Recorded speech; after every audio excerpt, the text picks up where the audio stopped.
MS గారు చేసిన సినిమాల్లో బాగా అంటే అది బ్లాస్ట్ అనమాట. అది హిట్ అని చెప్పలేము, సక్సెస్ అని చెప్పలేము. వాటికి మించిన బ్లాస్ట్ రేనా క్యారెక్టర్.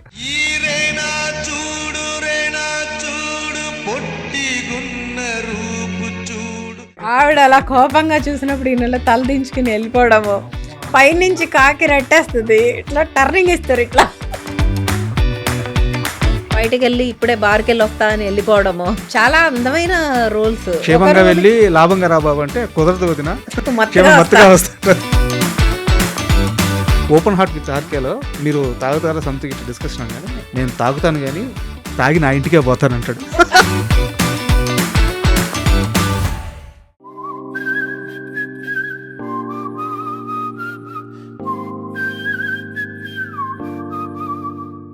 ఎంఎస్ నారాయణ అనే ఒక లెజెండరీ యాక్టర్ ఇండస్ట్రీలో. ఆయన అనుకుంటే, ఆయన చెప్తే ఎక్కడైనా వర్క్ దొరకదు. సో ఎక్కడ కూడా ఆయనకు సంబంధించిన ఆరాన్ని తీసుకున్నారు కానీ ఆయన సపోర్ట్ తీసుకోలేదు మీ కెరీర్లో. ఒకళ్ళ దగ్గరికి వెళ్ళి అడిగే పరిస్థితులు లేము. We can't go and stand somewhere and ask for work. అడిగినప్పుడు అది ఎలా ఉంటుందంటే, ఎంఎస్ నారాయణ గారు అలా ఉన్నారు, ఇల్లేంటి. ఈ 11 ఏళ్ల కెరీర్లో ఈ క్షణంలో మా నాన్న పక్కనుంటే బాగుండేది కదా అని మీకు అనిపించిన ఒక్క క్షణం? మేము చూసుకునే టైంలో ఆయన లేరు, మేము స్ట్రగుల్ అయ్యే టైంలో హీ పాస్డ్ అవే. ఇంకా రిలాక్స్ అవ్వలేదు నాన్న, కష్టపడతానే లాస్ట్ మూమెంట్ వరకు హీ పాస్డ్ అవే. చాలామంది ఆర్టిస్టుల పిల్లలు ఆస్తి విషయాల్లో ఇబ్బంది పడుతూ కెమెరాల ముందుకు వచ్చి చాలా సంవత్సరాలు చూస్తూ ఉన్నాం. ఎంఎస్ గారు చనిపోయి ఈ రోజుకి 11 సంవత్సరాలు అవుతుంటే ఏ రోజు కూడా ఆయన కుటుంబం నుంచి రవ్వంత చిన్న వివాదం కూడా బయటికి రాలేదు. ఇప్పుడు ఒక ఇల్లు నాకు ఎక్కువ రావచ్చు, ఒక ఇల్లు వాడికి తక్కువ రావచ్చు, దాంతో బతికేయలేము కదా. బయట మనకు ఒక నాన్నగారికి ఒక పేరు ఉంది. ఈవీవి గారి సినిమానే మా నాన్నకి పెళ్ళి, ఆ మూవీతో ఎంఎస్ గారికి నంది అవార్డు వచ్చింది. బట్ ఆ అవార్డుని ఆపడానికి ఒక ప్రయత్నం జరిగింది. ఆయన ఆ సమయంలో చాలా బాధపడ్డారు కానీ స్ట్రాంగ్గా నిలబడ్డారు. అలాంటి ఇంకొక కొన్ని కూడా జరిగినాయి. కొన్ని రావాల్సినవి ఆయనకి రాకుండా ఆగిపోయినాయి. So the reasons how it stopped అనేది ఇట్ హర్టెడ్ హిమ్. ఆయనకి తెలుసు ఆ రీజన్స్ ఎవరు? తెలిసిన మనుషులేనా? తెలుసు, ఆయనకి తెలుసు. ఇప్పుడు కొంతమంది పెద్దవాళ్ళు పెళ్ళిళ్ళు అవుతూ ఉంటాయి ఇంట్లో, ఇండస్ట్రీ పీపులే, very close people. Every time they talk about dad and all. They don't invite us. They don't. Sometimes this also happens. ఆయన తాగుతాడు అనే ఒక ప్రాపగాండా ఎక్కువ తీసుకొచ్చేసారు ఇండస్ట్రీలో. ఆయన సరస్వతిని చాలా గౌరవించే వ్యక్తి. ఎప్పుడు వర్క్లో ఉన్నప్పుడు he never touch alcohol or anything. MS గారు యాక్టర్గా బిజీ కాకముందు మీకు ఏదో ఒక ఎంఎస్ డాటర్గా లేదా ఒక ఆడపిల్లగా చిన్న నీడ్స్ ఉంటాయి. యాక్టర్గా ఎస్టాబ్లిష్ అయిన తర్వాత అవి చాలా ఈజీగా మీకు వచ్చేసే మూమెంట్స్ ఉంటాయి కదా. ఎంత పెద్ద యాక్టర్ అయినా చాలా లోవర్ మిడిల్ క్లాస్ లైఫే లీడ్ చేయించేవారు. అవునా? మాకు ఒక్క క్లబ్లో మెంబర్షిప్ ఉండదు. మేము మా నాన్నగారు ఉన్నప్పుడు మేము ఒక ఫారెన్ ట్రిప్ కూడా వెళ్ళలేదు. డబ్బుని ఎలా చూసేవారు ఆయన? డబ్బుకి విలువ లేదు ఆయన దృష్టిలో. కొడుకు సినిమా ప్రొడ్యూస్ చేశారు కదా, మాకున్న ప్రాపర్టీస్ అన్నీ సోల్డ్ అవుట్ చేశారు. ఆయనకి అసలు డబ్బు నథింగ్. నేను 2 జతలు పట్టుకుని వచ్చాను హైదరాబాద్, మనకు ఇల్లు ఉంది చాలు కదా అనేవారు. కొడుకు సినిమాకి ఆ రోజుల్లో మొత్తం ఎంత loss? Film was good, right time, right theatres, these all matters. అప్పట్లో 3 crores, 4 crores, 6 crores, 9 crores, 1 single penny వెనక్కి రావట్లా. ఎంఎస్ మధ్య బ్రహ్మానందం మధ్య గొడవలు వచ్చినాయి అని చెప్పి ఒకానొక టైంలో ఒక పుకార్లు సృష్టించేశారు. అది ఉంటుందండి, ప్రొఫెషనల్ ఇది పోటీ ఉంటుంది కదా, అది ఎప్పుడు ఉండేది. కానీ బహిర్గతంగా గొడవలు పడిపోవడాలు అవేమి. Hi, welcome to my show. Telugu cinema చరిత్రలో ఎంతోమంది ఆర్టిస్టులు ఉన్నారు, కానీ వాళ్ళల్లో కొందరికి మాత్రమే అజరామరమైన కీర్తి లభిస్తుంది. వారిని చిరంజీవులు అంటారు. ఇలాంటి లిస్టులో ముందుగా మనం మాట్లాడుకోవాల్సింది ఎంఎస్ నారాయణ గారి గురించి. ఆయన 700కు పైగా చిత్రాల్లో 23 సంవత్సరాల పాటు సినీ కెరీరు. ఒక రైటర్గా, ఆర్టిస్టుగా ఆయన ఎన్నో సినిమాల్లో నటించారు అనే కంటే జీవించారని చెప్పుకోవచ్చు. అయితే ఆయన చనిపోయి నేటికి 11 సంవత్సరాలు అవుతుంది. కానీ ఆయన ఎప్పటికీ మన కళ్ళ ముందు ఉన్నట్టే అనిపిస్తూ ఉంటుంది. ఆయన పంచిన నవ్వులు, ఆయన సినిమాలు మనల్ని ఆలరిస్తూనే ఉంటాయి. ఈ నేపథ్యంలో ఆయన కూతురు శశికరణ్ నారాయణ, డైరెక్టర్ ఆమె, అలాగే ప్రొడక్షన్లో కూడా చాలా బిజీగా ఉన్నారు ఇప్పుడు. సో శశికరణ్ నారాయణ గారు మనతో ఉన్నారు. ఆమెతో మాట్లాడుతూ మనం ఎంఎస్ నారాయణ గారి గురించి కొన్ని విషయాలు, ఆయన పంచిన నవ్వులను కొంచెం నెమరు వేసుకుందాము. ఆ జర్నీలోకి కాస్త అలా వెళ్దాం. హాయ్ మేడం, నమస్తే. నమస్తే అండి. మేడం, ప్రతి ఒక్కరికి కూడా వాళ్ళ వాళ్ళ కెరీర్లో ఒక ఐడెంటిటీ ఉంటుంది. ఇప్పుడు ఉదాహరణకి మీరు డైరెక్టర్, ఇప్పుడు ప్రొడక్షన్లో బిజీగా ఉన్నారు, నేను రైటర్ని. బట్ వీటన్నిటికీ మించి మన తల్లిదండ్రుల నుంచి ఒక ఐడెంటిటీ వస్తుంది. దాన్ని ఒక్కొక్కరికి అది ముళ్ళ కిరీటం అవుద్ది, ఒక్కొక్కరికి కిరీటం అవుద్ది, ఒక్కొక్కరికి బాధ్యత అవుద్ది, కొంతమందికి పెయిన్ కూడా అవుద్ది. సో ఫైనల్గా మీరు మా ఎంఎస్ గారి కూతురు. అంటే మీరు ఎన్ని అచీవ్ అయినా చేయండి, నేను దాన్ని చాలా గర్వంగానే చెప్తాను. మీరు డైరెక్టర్గా లేదా ప్రొడక్షన్ పరంగా ఎంత సాధించినా, ఎందుకంటే ఒక ఎంఎస్ గారిని కానీ, ఒక బ్రహ్మానందం గారు కానీ, ఒక కోట గారిని కానీ వీళ్ళని చూసినప్పుడు వాళ్ళ ఐడెంటిటీ ఎక్కడుంటే మాకు అక్కడ ప్రస్తావించాలనిపిస్తుంది యాజ్ ఏ జర్నలిస్ట్గా. సో మీరు మా ఎంఎస్ గారి కూతురు. ఈ ఇంటర్వ్యూ నేను అలాగే డ్రైవ్ చేయబోతున్నాను. మీ డైరెక్షన్ కానీ ప్రొడక్షన్ కానీ మాట్లాడుకుందాం కానీ, బట్ ఈ ఇంటర్వ్యూ ఫ్లేవర్ మాత్రం అలాగే ఉండిపోతుంది. మీకు ఓకేనా? డెఫినెట్లీ అండి. I'm very happy that you are taking it like that. And I'm always అంటే ఆ లెగసీని మేము క్యారీ ఫార్వర్డ్ చేయాలి. లైక్ మేము మా వర్క్ త్రూ కాదు, మా పర్సనాలిటీ త్రూ. ఆ డాడీ వర్క్ని నేను యాజ్ ఎ డాటర్ ఎవరైనా ఇలా అడిగినప్పుడు కానీ I take it like a blessing. Super. మాకు ఎంతమంది బ్లెస్సింగ్ ఇవాళ లభిస్తుందంటే ఆయన వర్క్, ఆయన పర్సనాలిటీ వల్లే. I'm very happy to be addressed like that. ఇప్పుడు ఎలా ఉంది మేడం లైఫ్? గుడ్ అండి, గుడ్.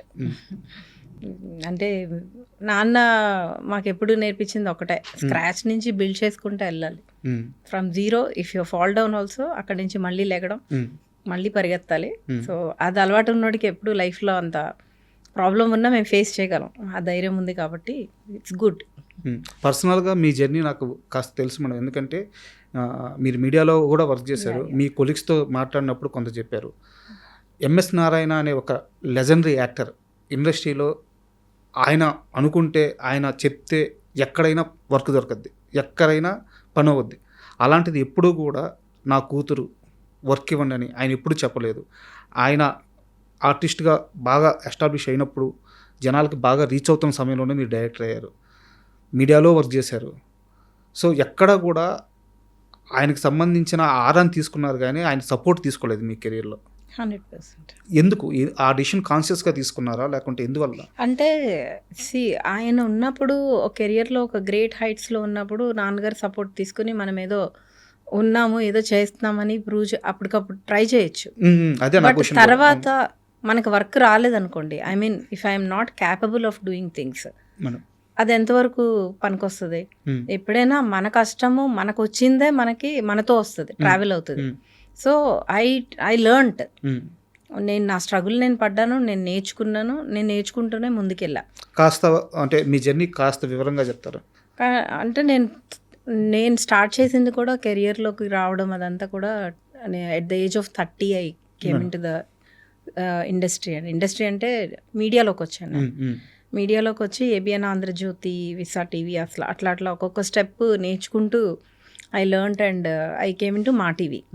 మా టీవీలో ఒక 3 years వర్క్ చేస్తున్నప్పుడు I got an opportunity to direct a film. So at that point of time మా నాన్నగారు అసలు he was not at all okay to do that. Okay, ఎందుకు నువ్వు ఇప్పుడు అంటే ఆయనకి తెలుసు కదా, he struggle was very long. 15 years ఆయన స్ట్రగుల్ అయ్యాక యాక్టర్ అయ్యారు. ఆయన అనుకున్న రైటర్గా సస్టైన్ అవ్వలేదు. సో ఆయనకు తెలుసు కాబట్టి ఇప్పుడు వద్దు, నువ్వు ఈ జాబ్ వదిలేసి ఇఫ్ యూ గో దేర్ నీకు తర్వాత లైఫ్ ఎలా ఉంటుందో తెలీదు. నేను అంటే ఇప్పుడు ఉన్నాను, తర్వాత I don't know how it is అని చెప్తే, నేను అంటే ఆ ఇంట్రెస్ట్ నాకు తెలియకుండానే వచ్చింది, చెయ్యాలి అన్న ఇది ఉండింది. నేను వర్క్ చేసుకుంటూ ఇది కూడా చేస్తుంటే ఇంకా డాడీ అన్నారు వన్ డే నువ్వు రిజైన్ చెయ్యి, డైరెక్ట్ చేయను. Then I completely got into that. I directed a film. But unfortunately నా మూవీ రిలీజ్ చూసారు నాన్న, 1 monthలో he passed away. Then I got to know real world ఏంటి అనేది అప్పుడు తెలిసింది. అప్పుడు దాకా నాకు వరల్డ్ అంతా ఒక ఫెయిరీ టైల్ లాగా డాడ్ ఉన్నారు కాబట్టి రియల్గా తెలీదు మనకి. సో అప్పుడు నేను ఇండస్ట్రీలో కూడా లేను, ఐ వాజ్ ఇన్ మీడియా కాబట్టి.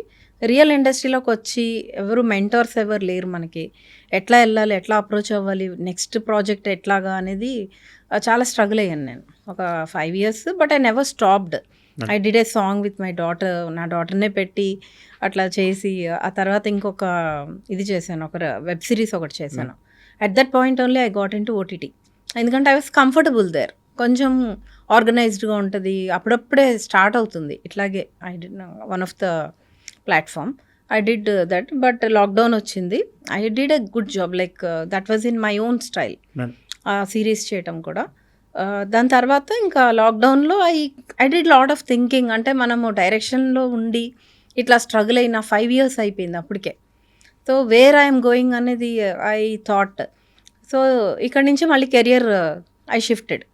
అప్పటికే ఓవర్ క్వాలిఫైడ్ అన్నట్టు జాబ్స్ కూడా రాలేదు నాకు. జాబ్కి ఇది వెళ్తే చాలా పెద్ద ఆల్రెడీ సమస్య ఇది. నువ్వు డైరెక్ట్ చేసావు కదా, నీకు జాబ్ ఏంటి, యూ కీప్ ట్రయింగ్ అనేవారు. But my time is running off, my time is precious, my life is more important than passion ఉంటుంది, కానీ దానికోసం నీ లైఫ్ని నువ్వు కిల్ చేసుకోలేము. And I have 2 daughters, I'm a single parent. So I thought okay something I have to take care అని ఇంకా ప్రొడక్షన్లోకి I entered super. People media factory. అక్కడ నేను మళ్ళీ 0 నుంచి I started. Lot of struggle, lot of learning. One thing ఏంటంటే చిన్నప్పటి నుంచి నాన్నని చూస్తూ పెరగడము, ఆ వాతావరణం తెలియడంలో ఆ ట్రైట్స్ చాలా ఈజీగా I use to catch up like this. Catch up చేశాను. I did 4 projects, beautiful projects, and I started mentoring lot of people. Like how నా స్ట్రగుల్ నాకు తెలుసు, మై ఫాదర్ స్ట్రగుల్ అయినో. So I use to catch up. Right టాలెంట్కి ఎవరిదన్నా ఉంది అంటే I use to help them. వాళ్ళ కోసం ఏ ఎక్స్టెంట్ కన్నా వెళ్ళి I did some projects like that, and they are also very happy. So this is our property, sorry this is my property అన్నట్టు feel అవుతారు. అంటే యాక్చువల్గా ఇది మనం సాధించింది అని. యాక్చువల్గా ఈ క్వశ్చన్ అడగడానికి కూడా కారణం అదే మేడం. ఇప్పుడు ఎంఎస్ గారి గురించి మనం ఒక సందర్భంలో మాట్లాడుకోవడానికి ఎంఎస్ గారి వారసులు వచ్చి ఇక్కడ కూర్చుంటే, సో వాళ్ళకు ఒక జర్నీ ఉంది, వాళ్ళు ఒక సక్సెస్ జర్నీ చేస్తున్నారు, వాళ్ళు ఒకటి అచీవ్ చేస్తున్నారు అని చెప్పి ఆయన గురించి మాట్లాడుకుంటే ఇంకా ఆయన ఫ్యాన్స్ హ్యాపీగా ఫీల్ అవుతారు. సో అందుకని ఈ ప్రశ్న అడిగాను. యాక్చువల్గా మేడం, ఒక తండ్రి చనిపోతే ఆ బాధ కొడుకైనా కూతురికైనా ఎప్పటికీ ఉంటుంది. ఎందుకంటే లైఫ్లో బిగ్గెస్ట్ లాస్ అది, తండ్రి చనిపోవడం అనేది. ఈ 11 ఏళ్ల కెరీర్లో ఈ క్షణంలో మా నాన్న పక్కన ఉంటే బాగుండేది కదా అని మీకు అనిపించిన ఒక్క క్షణం ఏది, ఆ సందర్భం ఏంటి? ఎవ్రీ మూమెంట్ ఆ పెయిన్ ఉంటుంది మాకు, ఆ లాస్, ఆ వాయిడ్ ఉంటుంది, అది ఎవరు తీర్చలేంది. నాకు మేజర్గా నా daughters when they achieved something, నా అచీవ్మెంట్స్ కన్నా నేను మా నాన్న నేను డైరెక్ట్ చేసిన సినిమా చూసారు. I'm happy that he saw me okay she can do it అనే ఒక దాంతోటే హీ లెఫ్ట్ ద వరల్డ్. ఇప్పుడు నా daughters when they achieved something, మొన్న my young one bought her car by herself, and my elder one is doing a business. So when they are achieving these things, నాన్న ఉంటే పక్కన బాగుండు కదా, అమ్మ ఉంటే బాగుంటుంది. అరే ఇప్పుడు దాకా వాళ్ళు చాలా చిన్న ఏజ్లో చనిపోయారు నాన్న. At the age of 63 only he passed away. So అప్పుడే కాకుండా ఉంటే ఈ జర్నీ మేము చూసుకునే టైంలో ఆయన లేరు, మేము స్ట్రగుల్ అయ్యే టైంలో హీ పాస్డ్ అవే. ఇప్పుడు ఉండుంటే at least he will be very happy seeing me what he thought of doing. ఆయన చేయాలనుకునే కొన్ని నేను చేస్తున్నప్పుడు అరే డాడీ ఉంటే చూసి చాలా సంతోషించేవారు కదా అనే ఫీలింగ్ ఎప్పుడూ ఉంటుంది. అది మనోరాళ్ళ సక్సెస్ ఇంకా రిలాక్స్ అవ్వలేదు నాన్న, కష్టపడతానే లాస్ట్ మూమెంట్ వరకు హీ పాస్డ్ అవే. ఎప్పుడు రిటైర్మెంట్ తీసుకోలేదు, రిలాక్స్ అవ్వాల. ఆ రిలాక్స్ అయ్యే టైం వచ్చి కొంతకాలం మాతో స్పెండ్ చేసుంటే బాగుండేదన్న ఫీలింగ్ ఎప్పుడు. అది that's a void. It took almost 10 years అండి. We did not go to Bhimavaram సంక్రాంతికి వెళ్ళి చనిపోయారు. మాకు అసలు అదొక ట్రామా లాగా ఉండిపోయింది. నేను మా బ్రదర్ ఈ ఇయరే అనుకున్నాం, లేదు మనం అట్లా అది ఒక బ్లాక్ మార్క్ లాగా పెట్టకూడదు, ఓకే ఆయన టైం అయింది, మనం కూడా వెళ్ళి సెలబ్రేట్ చేయాలి, ఆయన రూట్స్ కూడా మనం సెలబ్రేట్ చేసుకోవాలి, నెక్స్ట్ ఇయర్ నుంచి లెటస్ గో అని ఈ ఇయరే మేము డిసైడ్ అయ్యాం. ఓకే. సో అందుకని అప్పటి నుంచి 10 ఏళ్ళ నుంచి భీమవరం వెళ్ళలేదు, అసలు వెళ్ళలేదు, సెలబ్రేట్ కూడా చేసుకోలేదు. అయితే లాస్ట్ ఇయర్ సుమా గారిని నేను కనుమ రోజు కలిసా, యాంకర్ సుమా గారు. కలిసినప్పుడు పండగ చేసుకుంటున్నారా అంటే లేదు మ్యామ్ ఇట్లా అయిందని చెప్పాను. She told me one thing, నాన్నగారు లేరు అని మీరు సల్క్ అయితే వాళ్ళు హ్యాపీ ఫీల్ అవుతారా, ఆయన లేకపోయినా ఆయన జర్నీని మీరు సెలబ్రేట్ చేసుకోవాలి, then they will be happy, మీ పిల్లలకి మీరు ఇచ్చే లెగసీ కూడా అదే కదా అని చెప్పారు. That moment really caught my. Sankranti టైంలో అలా జరిగిందండి. 10 ఏళ్ళుగా సంక్రాంతి చేసుకోవట్లేదు. ఆ మేడం కూడా అలా సుమ గారు చాలా బాగా షీ టోల్డ్ మీ ఇట్లా ఎందుకు సెలబ్రేట్ చేసుకోండి, లెగసీ కంటిన్యూ అవుతుంది, మీ పిల్లలకు కూడా హ్యాపీనెస్ ఫార్వర్డ్ అవ్వాలి తప్ప any time we all will pass away, but keep celebrating the moments so that they will be happy అని చెప్పారు. మేము కూడా ఇంకా ఐ థాట్ ఈ ఇయర్ కూడా కొంచెం ఇక్కడే చేసుకున్నాము. We did not it's not like అంత బాధపడతా అట్లా లేము. మేడం యాక్చువల్గా నేను మిమ్మల్ని ఇంటర్వ్యూ పిలవడానికి కారణం ఏంటంటే ఏదో మిమ్మల్ని ఎమోషనలైజ్ చేసేసి లేదంటే ఒక కాంట్రవర్షియల్ తీసుకొచ్చి దానికోసం కాదు. బట్ ఇప్పుడు నేను అడిగే క్వశ్చన్ కొంచెం ఎమోషనలైజ్ అవుతారేమో అని ముందే చెప్తున్నాను. నా ఉద్దేశం అది కాదు, బట్ అడగాలి కాబట్టి అడుగుతున్నాను. నాన్నగారిని అక్కడి నుంచి హైదరాబాద్ హాస్పిటల్కి తీసుకొచ్చిన తర్వాత డాక్టర్స్ ఇంకా కష్టమని చెప్పిన తర్వాత ఒక కూతురుగా ఆ బాధ తట్టుకోలేక డాక్టర్స్తో మీరు ఒక రకమైన వాదనకి దిగారంట. లెట్స్ డూ సంథింగ్, ఎందుకు గివప్ ఇచ్చేస్తున్నారు, హాఫ్ అన్ అవరో 1 అవరో ఉందంటే లేదు ఇంకా ప్రయత్నించండి అని చాలా గట్టిగా ఫైట్ చేశారంట ఆ టైంలో. ఇట్ ఈస్ ట్రూ అండి. అంటే తీసుకొచ్చిన తర్వాత మా నాన్నగారు అంబులెన్స్ దిగి స్ట్రెచర్ ఎక్కారు. అది what is it showing you అంటే హీ స్టిల్ హ్యాస్ దట్ లోపల స్టామినా ఉంది. He want to fight, he want to live. That ఆయన దిగి ఎక్కారు. చాలా పెయిన్ ఉంది ఆయన ఫేస్ లో. అక్కడ హార్ట్ స్ట్రోక్ మేడం, భీమవరంలో హార్ట్ స్ట్రోక్ వచ్చింది. భీమవరంలో వచ్చింది. తీసుకొస్తుంటే ఆన్ ద వే విజయవాడలో కూడా వచ్చింది. ఓకే. సో 2 strokes వచ్చినాయి. ఓకే. He came here. అంబులెన్స్లో దిగిన తర్వాత నన్ను ఎవరు ఎక్కించొద్దు, నేను ఎక్కుతానని ఆయన స్ట్రెచర్ ఆయన అంతటా ఆయన ఎక్కారు. డాక్టర్ చెప్పారు. చెప్పిన తర్వాత నేను అన్నా, మా నాన్నగారు he showing that I want to live అనేది ఆయన చూపించినప్పుడు మీరు చేయాల్సిన ప్రయత్నం మీరు చేయాలి కదా అంటే అప్పుడు he did a surgery. Otherwise he told అందరినీ పిలిచేయండి ఇంకా అని. So 2 days he try to live అండి. నమ్మారా మేడం మీరు తిరిగి వస్తారని అనుకున్నాము. అసలు వీ డిడ్ నాట్. నాన్నగారు కూడా he was thinking so. But problem ఏమైందంటే అక్కడి నుంచి ఇక్కడికి తీసుకొచ్చే అంత టైంలో బీపీ చాలా డౌన్ అయిపోతుంది హార్ట్ స్ట్రోక్ తర్వాత. అంత లో బ్లడ్ ప్రెషర్ ఉన్నప్పుడు లోపల బాడీ పార్ట్స్ అన్నీ ఎఫెక్ట్ అయిపోతాయి. That's how his kidney got affected. Kidney effect అయింది. ఇంకా మేము కాపాడుకోలేకపోయాము అప్పుడు. Sorry madam. యాక్చువల్గా మదర్కి ఏమైనా హెల్త్ ఇష్యూస్ ఉన్నాయా మేడం? మదర్కి హెల్త్ ఇష్యూస్ అంటే చిన్న అప్పట్లో ఒక సర్జరీ అయింది. ఎందుకు అడిగానంటే 1 year లోపల అంటే ఆయన చనిపోయిన 1 yearకే మదర్ని కూడా లాస్ అయ్యారు మీరు. సో ఆ బెంగ వల్ల ఏమన్నా చనిపోయారా అని, అది కూడా కారణం. Both are very much connected అండి ఇద్దరు. దే స్ట్రగుల్డ్ స్క్రాచ్ నుంచి ఇంట్లోంచి బయటకు వచ్చి పెళ్లి చేసుకున్నారు ఇద్దరు. సో ఆ రోజుల్లో వాళ్ళు ఇంకా స్టూడెంట్స్ అప్పుడు. పర్చూరి గోపాలకృష్ణ గారు మా అమ్మకి నాన్నకి లెక్చరర్, ఆయనే చేశారు పెళ్లి కూడా. సో అక్కడి నుంచి వాళ్ళిద్దరు అలా అలా బిల్డ్ చేసుకుంటూ వచ్చారు. వచ్చి ఏ రోజు నా అమ్మ అన్నం పెట్టుకుంటూ తినరీనా, నైట్ ఎంత లేట్ అయినా ఇవి లేచి పెట్టాల్సిందే. సో ఆ స్ట్రగుల్ నుంచి అట్లా ఇద్దరు ఆ bonding is very strong. It's అంత స్ట్రాంగ్ బాండ్ ఆవిడ తట్టుకోలేకపోయారు. అవన్నీ కూడా నా కోసమే ఉన్నట్టున్నారు. షీ వాంట్ మీ టు అంటే ఇద్దరు పిల్లలు ఈ సెటిల్ అవ్వాలి అనేది ఉంటుంది కదా మదర్కి. ఉన్నారు. ఇంకా కరెక్ట్గా వర్ధంతి ఇదిగో రేపే మా మదర్ది. 1 day గ్యాప్లో she passed away. That was a very huge దెబ్బ. మాకు దెబ్బ మీద దెబ్బ తగిలింది. అసలు నాన్నగారు దానికి కోలుకోలేదు మేము ఎవరం. ఇంకా అమ్మ కూడా. Sorry madam.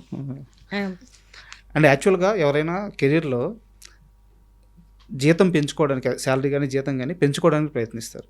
ఈయన టీచర్గా వర్క్ చేస్తుంటే 10,000 రూపాయల శాలరీ అంట. అదే లెక్చరర్గా వెళ్తే 1,200-1,500 శాలరీ అంట. లేదు నాకు శాలరీ తగ్గినా పర్లేదు, నేను లెక్చరర్గా ఉంటాను, జీతం తగ్గించుకొని మళ్ళీ లెక్చరర్గా జాయిన్ అయ్యారంట. ఎందువల్ల అంటే మీకు ఏమన్నా అంటే ఒకటి సాధించిన తర్వాత ఆయన అక్కడ ఉండరు. ఇది చేసాం కదా, వాట్ నెక్స్ట్, ఓకే దానికి వెళ్ళిపోతారు. ఇప్పుడు ఇందులో బాగుంది కదా నా లైఫ్, కంఫర్టబుల్గా ఉన్నాను, ఇక్కడ ఒక ఇల్లు కట్టుకుందాము, ఇక్కడ మనం సెటిల్ అవుదాం, అట్లా ఎప్పుడు లేదు. Risk taker, is a proper risk taker and he can't sit idle. ఆయన అదే చెప్తా ఉండేవారు. అంటే ఇంకా మేమందరం దానికి మేము కూడా రెడీగా ఉండేవాళ్ళం. We have to pull up our socks and be ready for the next adventure. యాక్చువల్గా కరెక్ట్. ఆ లెక్చర్ జాబ్ మాకు కూడా అది అలవాటు లేదు. ఇప్పుడు మేము కూడా ఒక చోట అలా కూర్చుని కంఫర్టబుల్గా బాగుంది కదా, అది ఆ లైఫ్ అలవాటు లేదు. వాట్ నెక్స్ట్ అనేది ఎప్పుడు, life is a small journey, మనం రిస్క్ తీసుకుంటూనే ఉండాలి. అవునవును. అదే యాక్చువల్గా అంత ఇష్టపడి లెక్చర్ జాబ్కి షిఫ్ట్ అయ్యి ఆయన అక్కడ కూడా కాన్స్టెంట్గా లేరు. ఎవ్రీ వీకెండ్ చెన్నై వెళ్ళిపోయేవాళ్ళు. అసలు అది మాకు చిన్నప్పుడు ఒక సర్కార్ ఎక్స్ప్రెస్ ఆ, టౌన్ స్టేషన్కి వచ్చేది భీమవరంలో. ఓకే. మా ఇల్లు అండి ఎట్లా ఉండేదంటే అంతా స్టూడెంట్స్, ఎప్పుడు ఉమ్, స్టూడెంట్స్ లేదా ఈ కథలు చెప్పడం ఇష్టపడేవాళ్ళు. మా నాన్నగారు కథలు చెప్తుంటే వినడానికి ఎక్కడెక్కడి నుంచో వచ్చి ఉండేవారు. ఉమ్హు, ఆ సర్కిలే మాకు తెలుసు. ఓకే. రిలేటివ్స్ తక్కువ. ఉమ్, రిలేటివ్స్ రావడము, ఒక ట్రెడిషనల్ బ్యాక్గ్రౌండ్ హౌస్ కాదు మాది. Um, it's a very unconventional background. My mom was a teacher, నాన్నేమో లెక్చరర్. ఇంకా ఇట్లా ఇంట్లో ఆయన ఉన్నప్పుడు ఒక సెలబ్రిటీయే. ఇప్పుడు సెలబ్రిటీ, అప్పుడు సెలబ్రిటీ. ఇంటి నిండా జనము.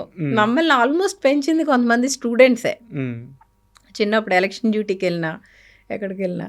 సో ఈ సర్కార్ ఎక్స్ప్రెస్ ఎక్కించడానికి ఒక 20 మంది అన్న ఉండేవారు ప్రతి వారం. ప్రతి వారం. ఆ, ఇంట్లో ఈవినింగ్ చక్కగా తిని వెళ్ళి ఉమ్. అందరూ కలిసి ఆ స్టేషన్లో ఎక్కించి వచ్చేవారు.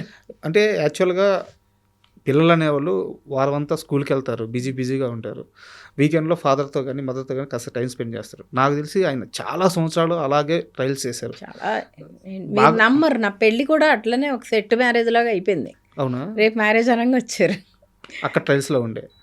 అక్కడే ఉమ్, అంటే అట్లా చిన్నప్పుడే అయిపోయింది మ్యారేజ్. ఉమ్. అట్లా అలా అయిపోయింది అంతే. అంటే ఒక ఫ్లోలో వెళ్ళిపోయాం మేము. బాగా మిస్ అయి ఉంటారు కదా? మిస్ అయ్యేవాళ్ళము, but he never made us అలా మిస్ అయిన ఫీలింగ్ ఎప్పుడు రాలేదు. ఎందుకంటే he always kept me engaged. Um, um. నాకు లెటర్స్ రాసేవారు, ఇన్లైన్ లెటర్స్. అవునా? ఎస్పెషల్లీ నాకు. ఉమ్, ఆయన అంటే నన్ను ఆడపిల్లలాగా ఇట్లాగే ఉండాలని కాకుండా ఒక ప్రాపర్ విజన్తో పెంచారు. ఉమ్, అమ్మాయి అంటే ఇలా భయపడతా అలా ఉండకూడదు, you have to achieve a lot, read, మంచిగా చదువుకోవాలి, out of the box thinking అలవాటు చేశారు. Okay. That is one thing. అమ్మాయి అంటే ఇలా అంటే జనరల్ సొసైటీ కండిషనింగ్లో కాకుండా he use to make me think like opposite to that. You can achieve, you can do this అని ఎప్పుడు నాకు తోడుగానే ఉన్నారు. My father was like my soulmate. He was always there. మన ఎంఎస్ గారి జర్నీలోకి వెళ్ళే ముందు ఇది పర్సనల్ క్వశ్చన్ మేడం, మీకు ఇష్టమైతే చెప్పండి, లేదా స్కిప్ చేసేసేయండి. మీ పర్సనల్ సంబంధించింది. ఓకే. మామూలుగా లెజెండరీ యాక్టర్స్ ఇలా చాలామంది వాళ్ళు ఒక రకమైన బలమైన ముద్ర వేసే వెళ్ళిపోతారు, కోట్ల మంది అభిమానులు సంపాదించుకొని వెళ్ళిపోతారు. తర్వాత కాలంలో వాళ్ళ పిల్లలు, అంటే నేను పేర్లు చెప్పి వాళ్ళ స్థాయిని తగ్గించలేను, చాలామంది ఆర్టిస్టుల పిల్లలు ఆస్తి విషయాల్లో, ఆ పంపకాల విషయాల్లో ఇబ్బంది పడుతూ కెమెరాల ముందుకు వచ్చి చాలా సంఘటనలు చూస్తూ ఉన్నాం. బట్ ఎంఎస్ గారు చనిపోయి ఈ రోజుకి 11 సంవత్సరాలు అవుతుంటే ఏ రోజు కూడా ఆయన కుటుంబం నుంచి ఇంత రవ్వంత చిన్న వివాదం కూడా బయటికి రాలేదు. ఆ కుటుంబం అంతే బలంగా నిలబడి ఉంది. ఏది మిమ్మల్ని అందరినీ అంత యూనిటీగా అంత స్ట్రాంగ్గా నిలబెట్టింది? డెఫినెట్లీ ఆయన పెంపకమేనండి. వాళ్ళు మా పేరెంట్స్ ఇద్దరు వాళ్ళు ఇచ్చిన వాల్యూస్, ప్రాపర్టీస్ కన్నా కూడా మన బాండింగ్ స్ట్రాంగ్గా ఉండాలి. ఎప్పుడు ఫ్యామిలీ బాండింగ్ కానీ ఆ రిలేషన్షిప్పే ఉంటుంది మనకి. ఇవాళ సంపాదించుకుంటాము, ఉంటాయి, రేపొద్దున ఏదో వస్తుంది పోతుంది. లాక్డౌన్లో వి ఆల్ లెర్న్ దట్. సడన్గా ఇట్లా పోతుంది ప్రాణం. సో ఆ వాల్యూస్ ఇచ్చి పెంచారు. మా నాన్నగారు చిన్నప్పటి నుంచి మాకు డబ్బులకి కాదు విలువ, క్యారెక్టర్కే. Character, how we are projecting our self. అంటే ఇప్పుడు ఒక ఇల్లు నాకు ఎక్కువ రావచ్చు, ఒక ఇల్లు వాడికి తక్కువ రావచ్చు, దాంతో బతికేయలేం కదా. బయట మనకు ఒక నాన్నగారికి ఒక పేరు ఉంది, ఆయన హీ ఆల్వేస్ లివ్డ్ లైక్ ఎప్పుడు ఏ కాంట్రవర్సీలోకి వెళ్ళాల, అది నిలబెట్టుకోవాలి కదా. మాకు ఆ ఇష్యూసే లేవు అసలు, ఆ ఇష్యూస్ లేవు. అండ్ హీ ఆల్సో ముందు నుంచే మమ్మల్ని అట్లా ప్రాపర్గా సెట్ చేసి, ఇదిగో ఇలా ఉండాలనేది, నాకు పెద్దదాన్ని నేను, నాకు he always taught me you have to be like this. He taught my brother also. So we followed his pattern అంతే. యాక్చువల్గా ఇప్పుడు మీకు మీ లైఫ్ ఉంది, మీ ఫ్యామిలీ ఉంది, విక్రమ్ గారికి వాళ్ళ లైఫ్ ఉంది, ఆయన ఫ్యామిలీ ఉంది. బట్ ఒక రక్త సంబంధంగా ఇప్పుడు మీ ఇద్దరికి తోడు ఆ పుట్టింటి అనుబంధం అంటే ఒకరికొకరే మీ ఇద్దరు తోడు. సో మీ రిలేషన్ ఎలా ఉంటుంది మీ ఇద్దరి మధ్య? రిలేషన్ ఈజ్ గుడ్ అండి. అంటే నేను మేమిద్దరం, మాకు అది తెలుసు మన ఇద్దరం తప్ప ఇంకెవరు లేరని. Correct. So anything comes, I go to his house or he comes and our both families are slowly growing very strong. అంటే పిల్లలు కూడా బాండింగ్ని షేర్ చేసుకోవడం వెరీ స్ట్రాంగ్గా. ఇప్పుడు మన డాడీ బర్త్డేకి మేము తిరుపతి వెళ్ళాం అందరం, 10th బర్త్డేకి. ఓకే. వెళ్ళి అందరం కలిసి నాన్న బర్త్డే అక్కడ చేసుకుని వచ్చాం. So we're passing that to the next generation. Tirupati ఏం మేడం స్పెషల్ టెంపుల్కి వెళ్ళారు? టెంపుల్కి వెళ్ళాం, దర్శనానికి వెళ్ళి Okay, okay. డాడీ బర్త్డేకి అక్కడికి వెళ్ళి అందరం వి వాంట్ టు, అంటే వాళ్ళు హ్యాపీగా ఉండాలి ఎక్కడ ఉన్నా కానీ అని, and they want us to see strong. Madam so అట్లా, అంతేగాని మరీ అంటే సినిమాల్లో చూపించేలాగా ఉండం కానీ బాగానే ఉంటాం. Super super. అండ్ యాక్చువల్గా ఆయన కెరీర్ అంతా కూడా ఒక సక్సెస్ వచ్చే వరకు ఆయన దేనికోసం ప్రయత్నించారంటే, నేను రైటర్గా సక్సెస్ అవ్వాలి. అవును, ఆయన చాలా బలమైన రైటర్. ఆయన రాసిన 8 సినిమాలకి ఏమో వెరీ రాశారు. Wonderful writer. బట్ ఆయన రాసిన కథలు ఇప్పటికీ ఉన్నాయి, రవిరాజ గారి దగ్గర ఉన్నాయి. సవ్యసాచి అని ఒక కథ ఆయన దగ్గర. Yeah, yeah, యాక్చువల్గా నాకు క్వశ్చన్ ఉంది. సరే మీరు ఎలాగో ప్రస్తావన తీసుకొచ్చారు కాబట్టి, రవిరాజ ప్రిన్సెట్ గారి దగ్గర ఆ కథ అలాగే ఉంది. అవును. సో మీరు డైరెక్షన్ చేస్తున్నారు ఇది వరకు, ఎందుకు ఎప్పుడైనా సరే మా నాన్నగారి తొలి కథ అది అని మీకు అనిపించలేదా? తొలి కథ కదా, అప్పటికే చాలా అంటే రాశారు. ఇండస్ట్రీ నుంచి పిక్ చేసుకొని ఒక అడ్వాన్స్ ఇచ్చిన తొలి కథ. సో ఆ కథని నేను పిక్ చేసుకొని మళ్ళీ సినిమా తీయాలన్న ఆలోచన ఇప్పుడు రాలేదు? డెఫినెట్లీ ఉందండి. నాకు డైరెక్షన్లోకి నేను వస్తా ఎప్పటికన్నా, ఇప్పుడు కాదు, I will come, but I have certain things to complete here. నా పర్సనల్ లైఫ్లో ఐ హ్యావ్ టు, నా పిల్లల సెటిల్మెంట్స్ కానీ, I mean I have to take care of few things. నేను సినిమా అనేది నేను ఒకసారి ఇలా పట్టుకుంటే నాకు అది 24/7, నాకు ఇంకా వేరే థాటే ఉండదు. అంత ఆక్యుపైడ్గా నేను ఉండాలి అంటే నేను ఇక్కడ అన్నీ క్లియర్ చేసుకుని వెళ్ళాలి. Once I clear, I definitely want to do. కొన్ని స్క్రిప్ట్స్ కూడా నాన్నవి ఇంకా అటు ఇటు వెళ్ళిపోయినాయి చాలా. ఓకే. ఎక్కడ ఉన్నాయో చాలా స్క్రిప్ట్స్ మిస్ప్లేస్ అయినాయి, ఆయన నాటకాలు కానీ. నాకు అంటే ఒక చిన్న జస్ట్ జరిగిందో లేదో తెలియదు, చిన్న క్వశ్చన్ అడుగుతాను. ఎంఎస్ గారు రాసిన చాలా కథలు మీరు చదివి ఉంటారు, అయితే అవి తెరకెక్కించుకోపోయి ఉండొచ్చు. బట్ తర్వాత వచ్చిన సినిమాల్లో ఈ సినిమా ఆయన కథకు దగ్గరగా ఉందని మీకు అనిపించిన సినిమాలు ఏమైనా ఉన్నాయా? కొన్ని పాయింట్స్ ఉన్నాయండి. ఏదన్నా చిన్న 2-3 సినిమాలు, అంటే ఎలాగో వేరే థాటు, అదే థాటు వేరే వాళ్ళకి వచ్చి ఉండొచ్చు, బట్ అలాంటి ఒక థాట్ ఎంఎస్ గారు ఆ రోజుల్లో ఊహించారని చెప్పడం? యాజ్ ఇట్ ఈజ్ అయితే ఎందులోని రాలేదు, ఎందుకంటే జస్ట్ ఏదన్నా సినిమాలు చిన్న కలవడం అంత ఆయనది చాలా ఒరిజినల్ స్టోరీ టెల్లింగ్. ఓకే. ఆ స్టోరీ టెల్లింగ్ ఆయన కథలోంచే రావాలి, వేరే వాళ్ళ థాట్ ప్రాసెస్లోంచి రాలేదు. ఓకే. సో ఆయన కథలన్నీ నాకు తెలుసు. ఒక కథ ఉంటుంది, అంటే జస్ట్ పాయింట్ చెప్తున్నాను. పాటిమన్ను అని ఒక స్టోరీ ఉంది. అది మా ఊర్లో ల్యాండ్ చాలా ఫర్టైల్. ఆ ల్యాండ్ కోసం యుద్ధాలు జరిగేవి, అంటే ఆ మట్టి కోసం. పక్కనున్న ల్యాండ్స్ అన్నీ చవుడు నేలలు అంటారు, అంటే అంత ఫర్టిలిటీ లేని, ఫర్టైల్ కాదు, పండేవి కాదు. సో ఈ ల్యాండ్ కోసం అప్పట్లో అంటే మేము పుట్టలేదు అప్పటికి, చాలా పెద్ద పెద్ద మర్డర్స్ ఇవన్నీ కూడా జరిగేవట. దాని మీద ఒక బ్యూటిఫుల్ స్టోరీ రాశారు. ఓకే. ఆ స్టోరీ కనుక తీస్తే it will go like crazy. నాకు నెరేట్ చేశారు నాన్న లాస్ట్ డేస్లో. ఆ కథ నేను ఇప్పటికీ మర్చిపోలేను. తీస్తే అంటే అలాంటి కథలు రావు, ఆ కథలు చాలా ఒరిజినల్ స్టోరీస్ కదా. It is coming from his own experience, his own vision. ఆ మర్డర్స్ కానీ ఆయన చాలా బ్యూటిఫుల్గా రాశారు.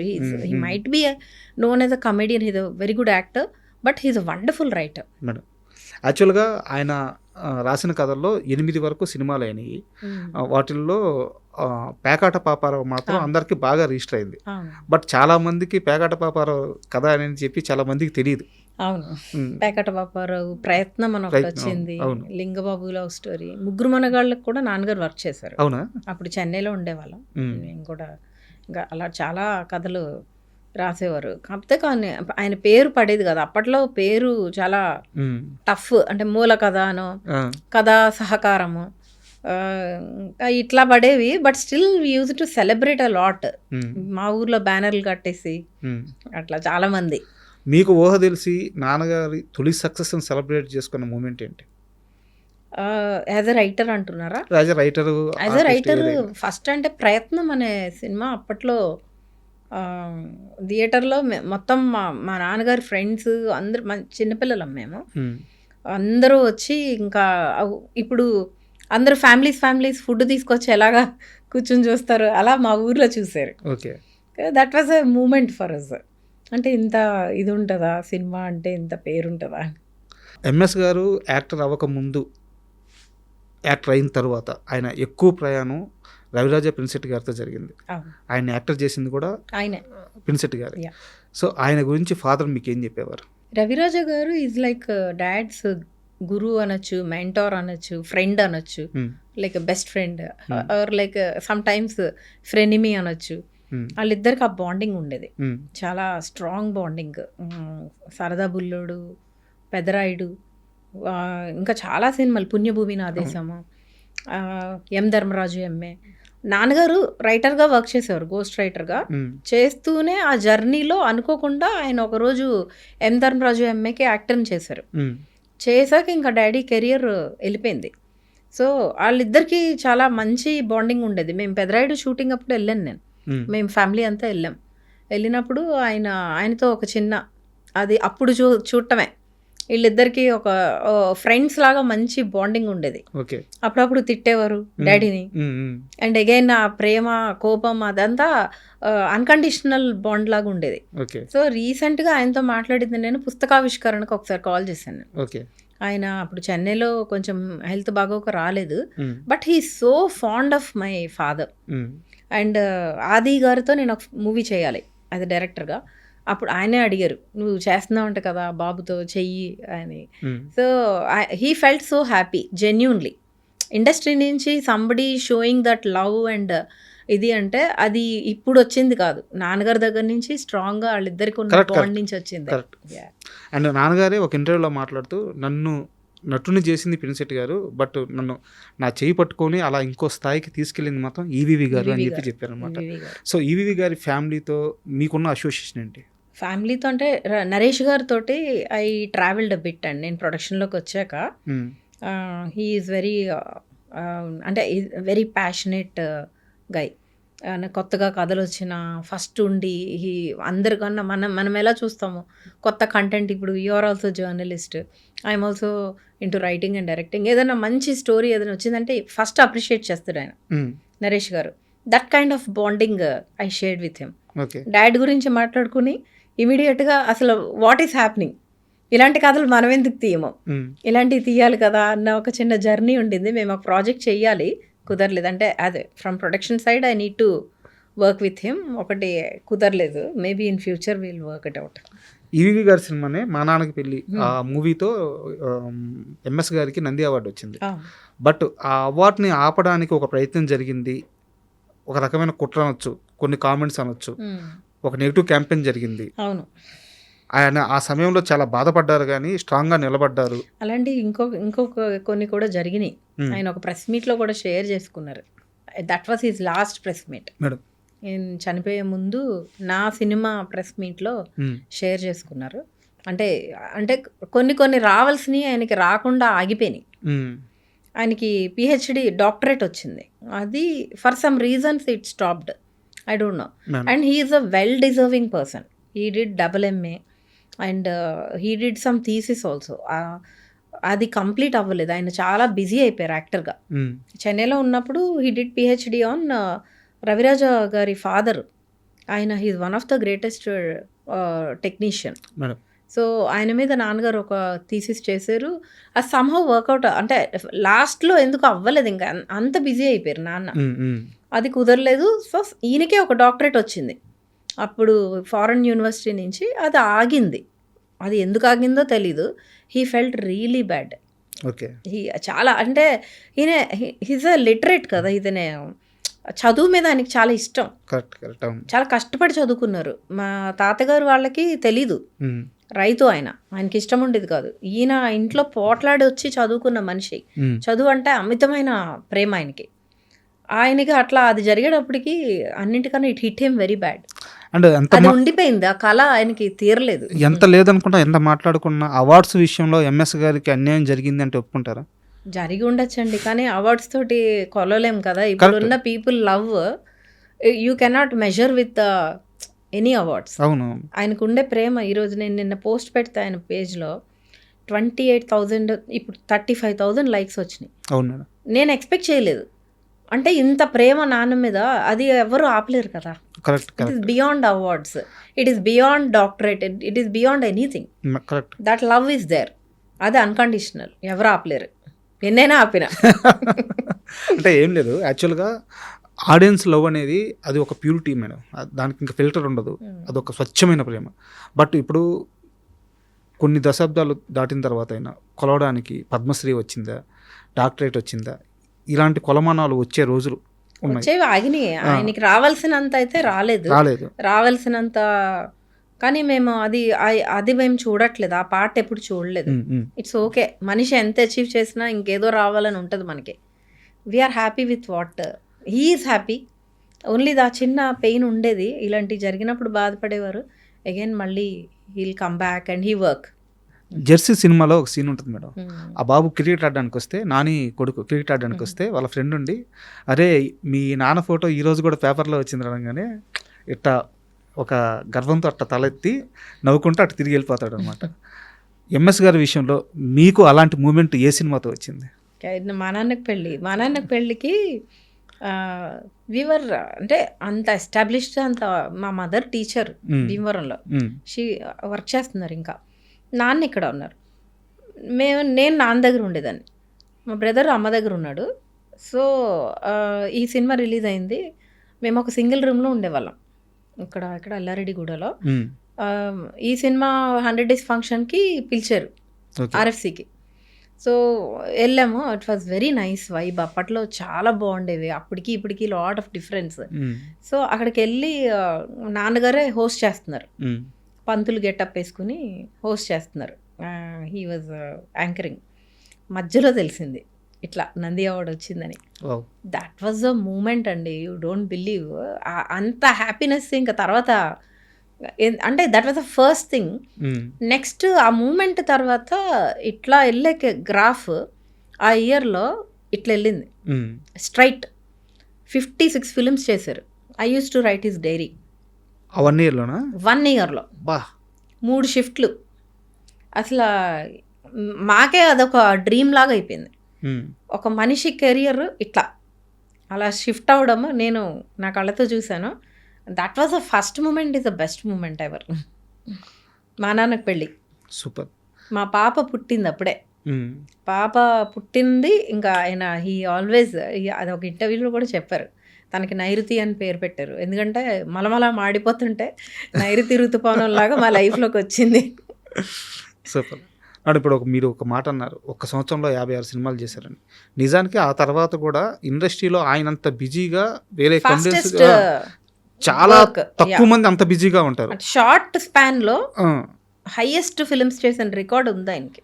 సూపర్. బట్ ఇక్కడ నా చిన్న డౌట్ మేడం, ఇంత బిజీగా ఉండే మనిషి నిజానికి, అంటే ఇది ప్రస్తావించకూడదో ప్రస్తావించవచ్చో తెలీదు, ప్రస్తావిస్తున్నాను, మీకు ఇష్టమైతే కంటిన్యూ చేద్దాం. ఆయన తాగుతాడు అనే ఒక ప్రాపగాండా ఎక్కువ తీసుకొచ్చేసారు ఇండస్ట్రీలో. కానీ ఇంత బిజీగా ఉండే మనిషి ఎంత తాగుతాడు, ఎన్ని రోజులు తాగలడు?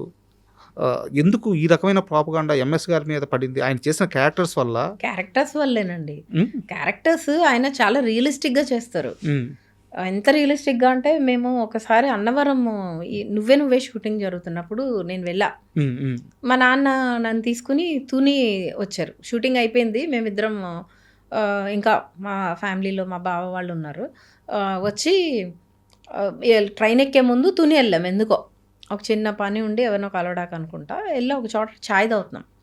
ఒక అతను వచ్చి, రా పదా మనం బెల్ షాప్కి వెళ్దామని చెప్పి లాక్కెళ్తున్నాడు. అంటే they think they own him like that.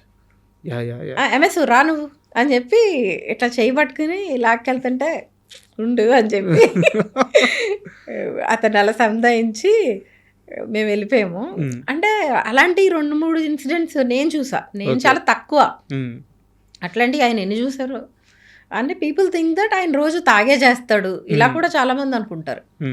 ఆయన సరస్వతిని చాలా గౌరవించే వ్యక్తి. ఎప్పుడు వర్క్లో ఉన్నప్పుడు he never touch alcohol or anything. Work అయిపోయిన తర్వాత ఆయన లైఫ్ ఆయనది, ఆయన ఇష్టం. ఆయన ఫ్రెండ్స్ ఒక చిన్న సర్కిల్, ఆ సర్కిల్తో కూర్చొని కార్లో ఎప్పుడైనా డ్రైవర్ ఉండేవాడు, అలా ఒక రౌండ్ వేసి 2 పెగ్గులు తాగి ఇంటికి వచ్చి అమ్మ చేత్తో అన్నం పెట్టేది, తిని పడుకునేవారు. That was his routine. అంటే ఓపెన్ హార్ట్ విత్ ఆర్కేలో ఫస్ట్ క్వశ్చనే, మీరు తాగుతారా సంతు ఇట్లా డిస్కషన్ అనగానే ఆయన ఫస్ట్ ఇచ్చిన ఆన్సర్, నేను తాగుతాను కానీ తాగి నా ఇంటికే పోతాను అంటాడు. ఎన్నిసార్లు విన్నాను ఆ డైలాగు.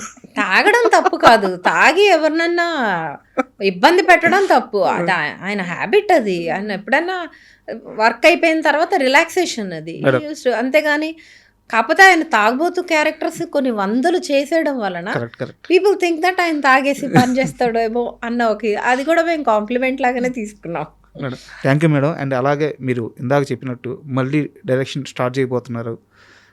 ఆ ప్రయాణంలో మీరు సక్సెస్ అవ్వాలి. మీ సినిమా రిలీజ్కు ముందు కానీ రిలీజ్ అయిన సక్సెస్ అయిన తర్వాత మనం ఇలాగే కూర్చొని ఆ రోజు పూర్తిగా మీ గురించి, మీ సినిమా సక్సెస్ గురించి, మీ సినిమా ప్రయాణం గురించి మాట్లాడుకుందాం. Thank you very much madam. Thank you. And for more videos, please subscribe to iDream. Please subscribe to iDream. Please subscribe iDream. And please subscribe to iDream. For more videos, subscribe to iDream. please like, share and subscribe to the channel. Congratulations, iDream. Subscribe to iDream. Subscribe to iDream. So subscribe to iDream Media. iDream ki iDream team andarki huge congratulations. Please subscribe iDream Media. Please subscribe to iDream. Subscribe iDream. Please subscribe to iDream. iDream అంటే నా కళల channel subscribe చేసుకున్న నోరు తిరుగుతలేదు, మీరైతే గంట గుర్తు కొట్టండి. For more such videos, please subscribe to iDream. Subscribe to iDream. Please subscribe to iDream. Please subscribe iDream Media. Please do subscribe to iDream. Please subscribe to iDream Media. For best entertainment and information, please subscribe iDream. And don't forget to subscribe to iDream.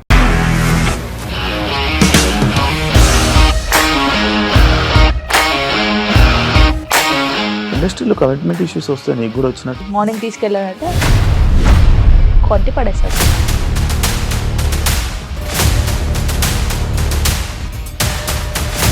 ఒక్కళ్ళు కూడా చూడలేదు ఈ cinema అని చెప్పడానికి కూడా చాలా ధైర్యం కావాలి. అది నిజం కదా, దాంట్లో ధైర్యం ఏంటి? ఇది నెక్స్ట్ డే ప్లేట్ మార్చేస్తే తప్పు కదా. As of now, we are comfortable this అని నేను అనుకుంటున్నాను. రష్మిక గారిది మీది ఒకే ఊరు అంట కదా.